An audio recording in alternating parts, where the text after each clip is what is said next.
तो उन ख़वातीन के लिए जिनको 1400 साल पहले हमारे हज़रत मोहम्मद मुस्तफ़ा सल्लल्लाहु अलैहि वसल्लम ने जो इज़्ज़त अता फरमाई वो ना अब लोग दे सकते हैं और ना कर सकते हैं। आजकल जो आपने देखा है कि मैं पाकिस्तान की बात करूंगी कि वहशियाना दरिंदे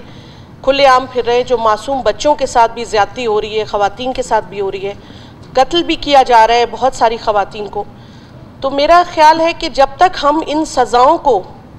इबरतनाक नहीं बनाएंगे जिस तरह के तुर्की में दिया जाता है, ईरान में दिया जाता है, और बल्कि कुछ दिनों पहले मैं एक देख रही थी कि अफ़गानिस्तान में तालिबान ने भी हैंग किया था 2 लोगों को जिन्होंने बच्चों को अगवा किया था।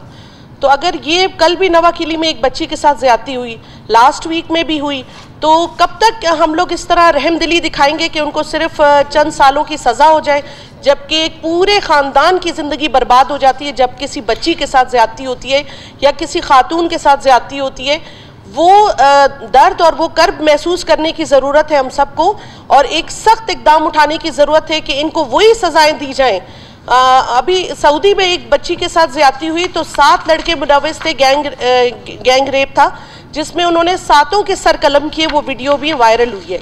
तो क्यों ना हम भी यहाँ पर कुछ ऐसा एक स्टेप उठाएं कि जब 2-4 को इस तरह इबरतनाक सजाएं मिलेंगी तो किसी की जुर्रत नहीं होगी कि कोई बच्चियाँ घर से आधी रात को भी निकलें, कोई पढ़ने निकल रही है, कोई अपनी यूनिवर्सिटी जा रही है, कोई मजबूरी से कमाने जा रही है, उनके घर कोई मर्द नहीं है, कोई औरत मजबूर है घर से बाहर जाने के लिए। तो उन गंदी नज़रों को, उन गंदे लोगों को मुँह तोड़ जवाब देने का एक ही तरीका है कि हम सब मिलकर वफाक तक की आवाज़ उठाएं कि जल्द से जल्द इसको इम्प्लीमेंट करें कि इस तरह की सजा औरतों के साथ ज़्यादती और बच्चों के साथ वालों को इबरतनाक सजा दी जाए और हैंग किया जाए। थैंक यू जी, शुक्रिया इस सवाल